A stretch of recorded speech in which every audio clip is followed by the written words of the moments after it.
আসসালামু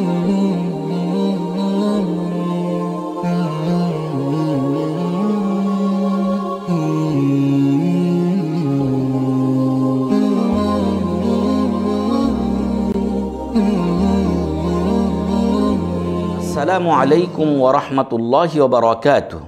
হামিদান ওয়া মুসাল্লিয়ান ওয়া মুসাল্লিমা আম্মা বা'দ।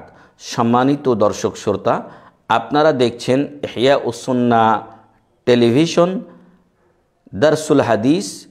আমাদের নির্ধারিত বই হাদিসে আরবাঈন, লেখক হলেন ইমাম মহিউদ্দিন আন-নাওয়ী রাহিমাহুল্লাহ, যিনি সহিহ মুসলিমের ব্যাখ্যাকার। আমরা ধারাবাহিকভাবে আপনাদের সামনে দারসুল হাদিস পেশ করে আসছি।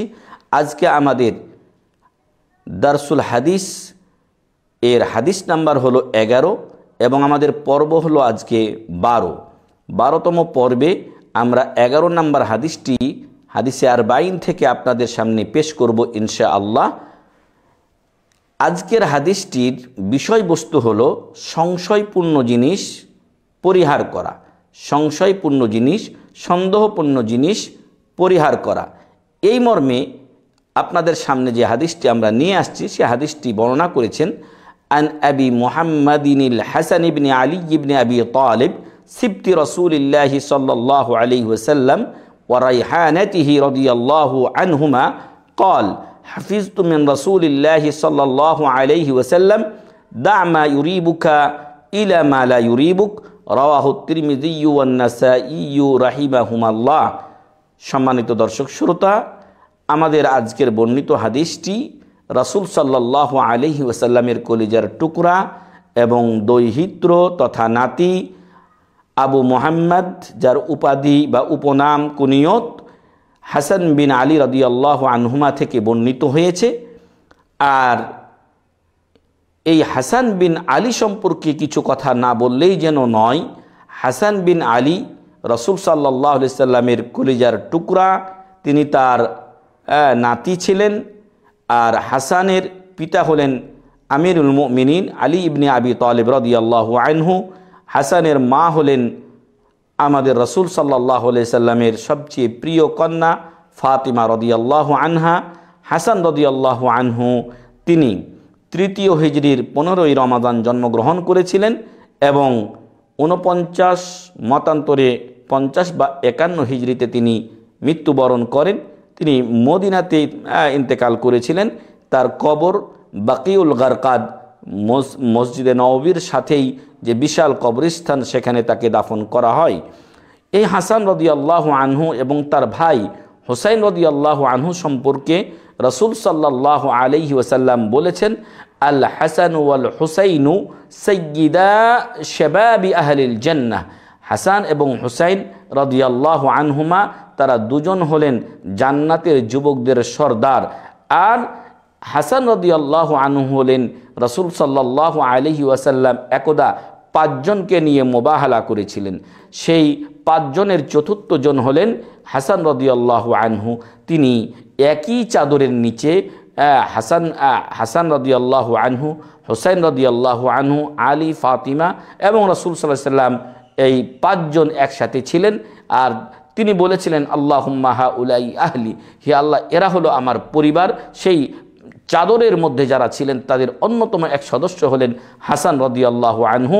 এবং এই হাসান রাদিয়াল্লাহু আনহু সত্যিকার অর্থে তার পিতার পরে 40 হিজরির দিকে খেলাফতের দায়িত্ব গ্রহণ করেছিলেন এবং 6 মাস তিনি খেলাফত চালিয়েছিলেন। তারপরে হাসান রাদিয়াল্লাহু আনহু এবং আহলে হেজাজ, আর অপর দিকে মুয়াবিয়া রাদিয়াল্লাহু আনহু এবং আহলে শামের মাঝে একটা প্রচণ্ড ধরনের রক্তক্ষয়ী যুদ্ধের সম্ভাবনা তৈরি হয়। তখন হাসান রাদিয়াল্লাহু আনহু স্বীয় নানা রাসূল সাল্লাল্লাহু আলাইহি ওয়াসাল্লামের একটি হাদিস খেয়াল করেন, স্মরণ করেন, যেখানে রাসূল সাল্লাল্লাহু আলাইহি ওয়াসাল্লাম বলেছিলেন, ইবনি হাযা সাইয়্যিদুন ইসলিহুল্লাহু বিহি বাইনা ফিয়াতাইনি মিনাল মুসলিমিন। আমার এই ছেলে, সে হলো নেতা ও সর্দার, তার মাধ্যমে মহান রব্বুল আলামিন মুসলিমদের দুটি দলের মাঝে ফয়সালা করে দেবেন। হাসান রাদিয়াল্লাহু আনহু দেখলেন যে আমরাও মুসলিম এবং মুআবিয়া রাদিয়াল্লাহু আনহুর পক্ষে যারা লড়াই করছে আহলে শাম এবং অন্যরা তারাও মুসলিম, এখন আমরা উভয়েই যদি লড়াই করি, জিহাদ করি, তাহলে আমরা মুসলিমরাই মুসলিমদেরকে হত্যা করব। তাই তিনি তার যে খেলাফতটা থেকে তানাজুল করেছিলেন, নিজের হক তিনি গুটিয়ে নিয়ে তিনি কুফা থেকে, তিনি ইরাক থেকে, বাগদাদ থেকে তিনি চলে এসেছিলেন মদিনাতে এবং খেলাফত ছেড়ে দিয়েছিলেন তিনি মুআবিয়া রাদিয়াল্লাহু আনহুর জন্য। তো সম্মানিত উপস্থিতি, সম্মানিত দর্শক শ্রোতা, এই হলেন হাসান রাদিয়াল্লাহু আনহু, যিনি জান্নাতের যুবকদের সর্দার হবেন। এরপরে আমরা আপনাদের সামনে এই হাসান রাদিয়াল্লাহু আনহু বর্ণিত হাদিসটি পেশ করছি। তিনি বলছেন যে আমি আমার নানা মুহাম্মদ সাল্লাল্লাহু আলাইহি ওয়াসাল্লাম থেকে একটি কথা মুখস্থ করেছি। সেই কথাটি হলো কি, দা মা ইউরিবুকা ইলা মা লা ইউরিবুক, যে বিষয়ে তোমার সংশয় রয়েছে সেই সংশয়যুক্ত জিনিসটাকে পরিহার করে দাও, আর সংশয় মুক্ত জিনিসটা তুমি গ্রহণ করো। এটা আমার নানা আমাকে নির্দেশ দিয়েছেন। দা মা ইউরিবুকা ইলা মা লা ইউরিবুক, তুমি ছেড়ে দাও যা তোমার সংশয়ে সন্দেহ হয়, আর ইলা মা লা ইউরিবুকা, আর তুমি গ্রহণ করো সেই জিনিসটাকে যেটা তোমার সন্দেহ নাই, সংশয় নেই। তাই আমাদের উচিত হবে যখনই আমরা কোনো সংশয়ে পড়ব, সন্দেহে পড়ব যে এই জিনিসটা হালাল না হারাম, এটা করা ঠিক হবে কি না, সেই অবস্থায় আমাদের সেই জিনিসটা পরিহার করা উচিত। নতুবা আহলে ইলম যারা রয়েছেন, যারা জ্ঞানী রয়েছেন, তাদেরকে জিজ্ঞাসা করা উচিত। নতুবা আমরা হয়তো হারামে পতিত হয়ে যেতে পারি। আল্লাহ রাসূল সাল্লাল্লাহু আলাইহি ওয়াসাল্লাম অপর হাদিসে বলেছেন যে ইন্নাল হালালা বায়্যিনুন ওয়া ইন্নাল হারামা বায়্যিনুন ওয়া বাইনাহুমা উমুরুম মুশতাবিহাত, হালাল ও হারাম স্পষ্ট, তবে এলেমের কমতির কারণে এই দুইয়ের মাঝে কিছু সংশয়পূর্ণ জিনিস অনেকের কাছে মনে হতে পারে।